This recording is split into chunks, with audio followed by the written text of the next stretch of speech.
இந்த வார்த்தையை ஆண்டவர் உங்களுக்கு தீர்க்க தரிசனமாய் சொல்லுகிறார். அவன் தன் தகப்பன் வீட்டிலே மகிமையான சிங்காசனமாய் இருப்பான் என்று ஆண்டவர் வாக்குத்தத்தம் பண்ணுகிறார்.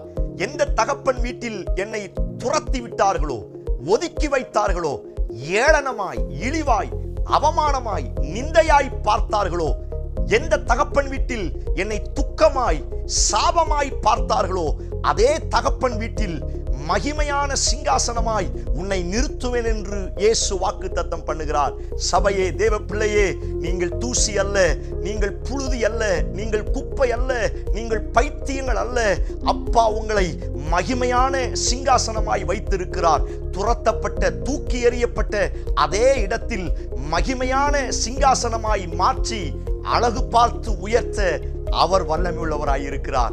நீங்கள் மகிமையான சிங்காசனம். ஆமென். Praise the Lord.